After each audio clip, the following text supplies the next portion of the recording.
just as a person to go to churches and to find people that were praying for us that had never met us before, and even people that I've met that I barely knew that prayed for us literally every day of our 16-year career.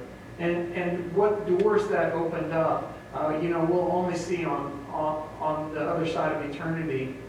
And so it was incredible to have people pray. But it's not that just those people pray. We all pray. Your will be done. Your kingdom come on earth as it is in heaven. And so we're all to be part of praying. And it's the same with the giving. There are people who have been given a gift of generosity. And often we saw among friends and among churches that we went to that it wasn't the rich that gave. It was people who just were moved in their heart to give. And often it was the poorest people who gave most sacrificially. But it's not that they're the only ones that give. We're all to give. And that's actually what Faith Promise is all about. One of the things that I always talked about at Kujuk, we did these multi-million-dollar projects. And one of the things I always said is that I almost couldn't think of a single project that didn't start with the church giving. Somebody seeing a need and saying, let's prayerfully give to this. And then God would just open the floodgates of heaven, sometimes to tens of millions of NGOs and foreign aid and government giving that would partner all together and do exponentially more than we could have ever dreamed of. And that's because when we all give, God will use that faithfulness. And that's what Faith Promise is about. We all give together. It's all the churches of the Nazarene around the world giving to World Evangelism Fund. And so Faith Promise is a way to say I'm going to commit to setting aside a certain amount every week or every month and then giving in that way. And through that, the Church of the Nazarene sends people out, not just pastors, but people of every skill set who have seen a need in some area of the world and said, I can go there, I can go do that job. And so the Church of the Nazarene through that sends out medical people, they send out education, agriculture, technology, business, accounting, and more to go out and do that. And we have experienced the technical volunteers and the volunteers that come because of that. And so in that sense, we all go as well to send people out and to be going about our own business, because missions is not about the rich to the poor, but it's all of us being out on the mission of God, and for all of us to be involved in the needs that we see around them. So all of us as the people of faith, praying, giving, and going. And so it's exciting to hear your church making a partnership in Panama and the ways that you're getting involved in that. But not just the rich countries to the poor countries, but here in your own area, in your own Jerusalem and Judea and Samaria. So it's exciting to hear your food pantry and the way that you're meeting those needs right now in your community. I know that you guys have gone and done some regional trips as well for tornado relief, and probably nobody knows more than the Joplin area about tornado devastation and the pain and the hurt that's behind that. And so we all go about our daily lives making a difference in the people around us. And this is one of Jesus' points, really, in the story of Jesus talking to the Samaritan woman in John chapter 4, verse 35. Because the disciples are shocked to see Jesus talking to a woman. Well, why are they shocked? Well, they're shocked because it's a woman. The Jews had decided not to educate women. And that wasn't a command of God. It's not in the Old Testament. They had simply chosen to do that. And Jesus was radical in that he let women be among his disciples, that they sat at his feet and learned. And so Mary and Martha sitting at the feet of Christ and learning. For the early church, and Paul named some women apostles. And we look at the way that Jesus radically just challenged his culture, particularly his religious culture. And then again, the Jews hated the Samaritans, and they wouldn't even walk through it. But in John chapter 4, verse 5, Jesus is telling them that we have to go through Samaria.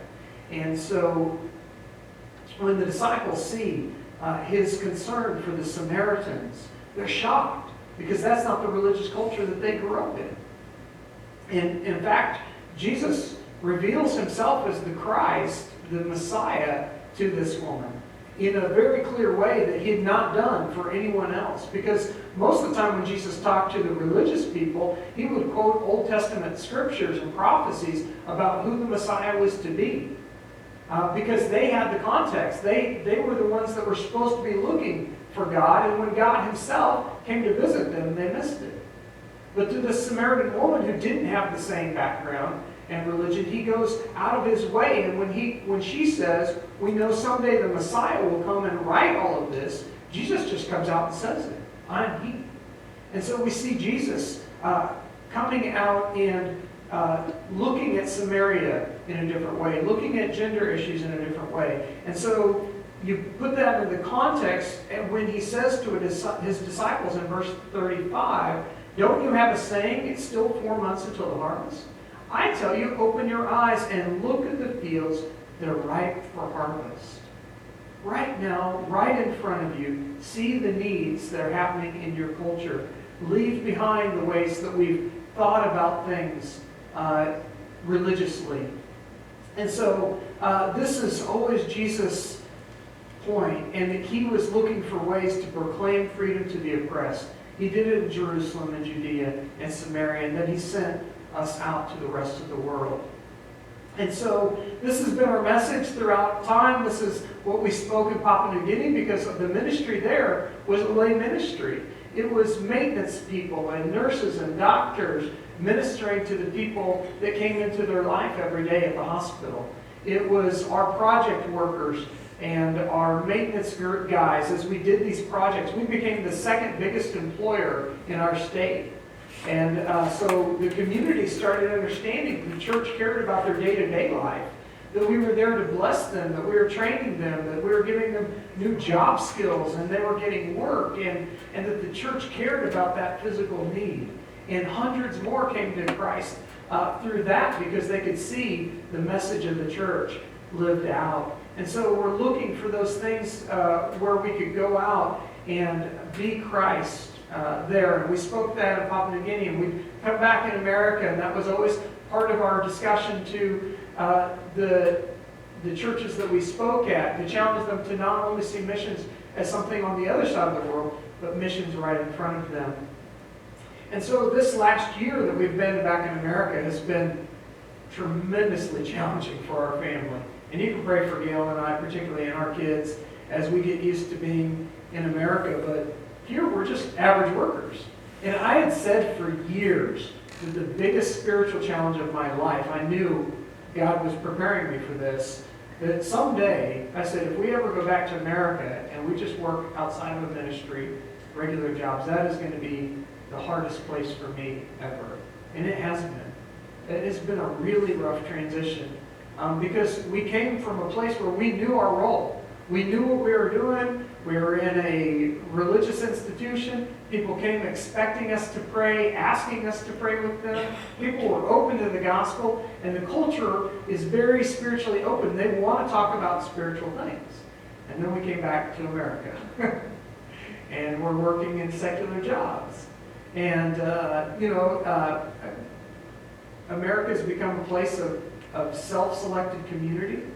We've almost lost all sense of physical community in America. And your community is not your neighborhood. It's not your work. Not even the town you live in. It's whoever you choose to connect to. It's who I can call, who I can drive to, who I connect to on Facebook, who I connect to through social media and Instagram and whatever. All these different ways that we choose the people that we connect to. And who do we choose? We tend to choose the people that are just like us, that look like us, that vote like us, that think like us, that talk like us. We even get our news from whoever we agree with most. And it's become so divided that we just decide who we want our community to be. And in that sense, we live in a really lonely time in America. COVID has made that so much worse. That people are just cut off. And so it's been incredible for us to try to do this. I tried to get involved in Potter's House, which is a college ministry there in Springfield, and And I think it's an incredible ministry. Pastor Steve got sick. If you know him, please pray for him. So it was kind of slow getting involved. I'd just gotten involved in a men's Bible study, and then COVID hit, and we can't meet together anymore. And we tried to talk to our neighbors, and our neighbors, kind of opened the door like, what in the world do you want? Are you selling me something? Why would a neighbor come and talk to me, And I don't want to be ungrateful. We have found ways to show God's love to other people. We have been able to connect to a few neighbors here and there, and at work when people have expressed a spiritual concern or discussion, and I've identified myself as a Christian. Sometimes people have ended up with spiritual conversations, and I've even asked, and Gail has too, been able to pray with people who have expressed a spiritual need and wanted us to pray for them. And that's been a wonderful blessing. I've had people just in tears in my office say, I've never had a nurse or a doctor ever ask me about spiritual things, which is really interesting because that's actually on JCAHO's requirement. The Joint Health Commission actually says we ought to ask people about their spiritual needs, but actually ask if spiritual things impact their health care. But we don't do that in America. So I have gotten some opportunities, but sometimes I just feel like I'm breaking apart, like who I am, because the deepest part of me wants to proclaim freedom to the oppressed. I want people to know that God cares about them, that the church cares about them, that I as a person care about them. And so the difficulty of doing that in the American culture versus where we're at in Papua New Guinea, I mean, sometimes honestly I come back and feel like I'm a hypocrite here. Because I'm just challenging the churches all the time, go out there. And it's hard out there. It is really hard out there. And that's why, it's so exciting to see that you guys are doing it. When you're giving food to your community who's hurting, and you're asking them, do you have anything that we can pray for you about? And then you're actually praying for them. That's awesome. And you've got this cross full of names of people that you're personally praying for. I want to be involved in people's lives. And it's so important for us to do. And so that's been part of our journey. You can keep praying for us to keep finding opportunities to share the love of God as well, because as the church we want to proclaim freedom, and we want to look for opportunities around us. For me personally, the greatest opportunity lately has been this really painful time in America, looking at racial tensions in America, because it's sad that it's still a problem in America. But honestly, as a believer who's been sort of outside of the culture and not really part of social media, because I didn't connect much to social media when I was in Papua New Guinea, it was a way for me to know what was happening in my friend's life that I went to college with and my family, and that was it. If people in Papua New Guinea, whether they were Papua New Guinean or they were missionaries in Papua New Guinea, I would not be anybody's Facebook friend, didn't follow them on Instagram, because I'm like, I'm in your everyday life, I don't need to be your virtual friend. This is just for me to connect on the other side of the world. Now I came to this side of the world, and it's the opposite. I'm trying to be friends with all of them, to know what's happening with them, but then my Facebook group is just expanded. And I'm living in this different culture, and I'm trying to figure out what does it mean for me to live in America and be a believer here. And this racial tension that's happened, I look at both sides, and I'm just so heartbroken by the response of the church. On one side, I've seen people who I love and respect really basically supporting reign of violence to correct a flawed system. And that is heartbreaking. And on the other side, I've seen other Christians who don't consider themselves racist, but ignore the pain of what's happening to a point that they come across everyone as racist, or even go as far as promoting violence against peaceful protests. And I think, wait, how are we as the church getting lost in this political discussion in ways that make us come across angry and violent? And there's been times, because I've been passionate about some things I think ought to change, there have been times I just have to shut off all the social media, stop listening to the news, stop checking news on my phone for a few days, and just center on Christ again. Because that solution, however it comes, whatever law you think needs change, whatever control we need, whatever policy, whatever we need to do is a political question. It's not really traditionally how Christians have really impacted their society. I mean, Christians have always been involved in impacting their society. We're to be salt and light. But the salt and light is supposed to contrast to the world around us. And if I look just like the group that I hang out with, how am I being a contrast? I mean, think about the history of the Christian church. For the most part, when all of this is happening, Christians have no political power. And that was the contrast, is that the Roman Empire would literally come to cities and say, we are going to enforce that people are going to be true to the Roman Empire. And they would stand at the gate, and you couldn't get back into your own home unless you came through that gate and you said, Caesar is Lord, at the penalty of death. And so the great contrast of the church was they quickly co-opted that saying and said, no, Jesus is Lord. And basically confronting people with this question, do you believe Caesar is Lord by the power of his military might that he can kill you if you don't agree? Or do you want a king who laid down his own life to bring you back to God and give you peace? Which one of those is real peace? The Pax Romana, the peace at the end of the sword when we've conquered everybody, there will be peace? Or is peace because God has reconciled us to Him, and because of that we're reconciled to people around us? We care about the people around us. I'm at peace with God, I'm at peace with others. Which one is real? And so that was what grew the kingdom, even when the church was being slaughtered. And so how do we proclaim freedom in the sense of where we are today? Not by our political stance, but by the connections we make in the things that are happening around us. So for me, it's been this great opportunity because people are having conversations with me, deep conversations that they wouldn't normally have. They're talking about their pain, they're talking about their frustration, and I can point to the love of God. And I can talk to people about things that matter to their life. And we ought to understand the pain of the times. We ought to understand the issues around us. And the Scripture is full of confronting those, not just Jesus, but go all the way back to the Old Testament, when the Jews thought, we are the only ones really God cares about. And God kept saying to them, welcome the foreigner, welcome the alien, welcome the stranger. Why? Because you were 400 years as slaves in another country. And when you came here, this wasn't your land either.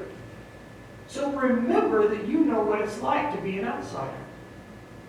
And Paul's whole ministry was to reconcile the Jewish church and the Gentile church, because that was the issue of his day. And so we as the church cannot ignore the pain of our times. And so the current tensions, of course, are really about 350 years of slavery and segregation, starting in 1619, when the first slaves were stolen from Africa and sold to colonists in the U.S. And of course, that didn't stop with the Civil War. Segregation followed, and that went all the way up till 1964. So we're not talking about something that was 350 years ago. We're talking about something that was a generation ago. 1964, I was born in 73. So if you were 56 and alive in America, you lived during a time when America was still segregated. That's incredible. That's not so long ago. That's a generation ago. And when the laws changed, that didn't change every person's heart. And there was still racial division. And there are still some people, and it only takes a few people for you to grow up with a different experience if you're black than white. It only takes one police officer in your family. It only takes one boss. It only takes one teacher.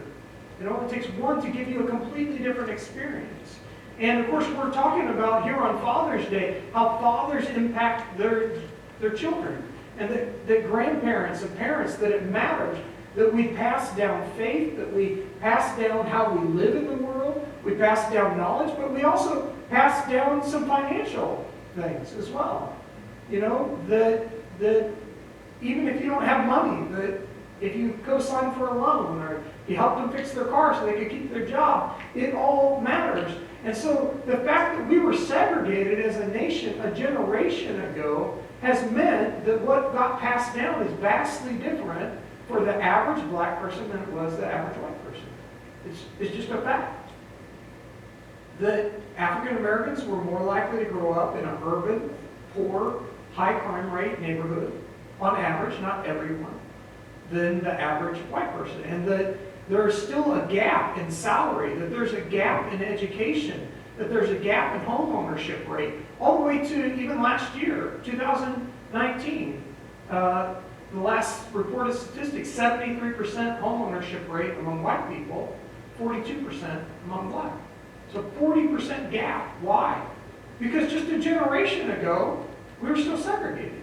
And so it matters in that sense of pain in our communities, right?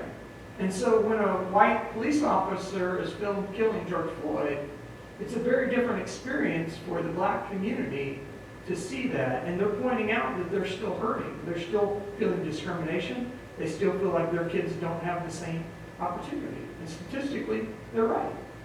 So the worst thing the church could do is ignore that pain. And yet, on the other side, when you have a policeman run over for simply being a police officer, that's a whole nother level of pain. It's a whole nother level of tension. And it just points out how big this issue really is and how much pain there really is everywhere.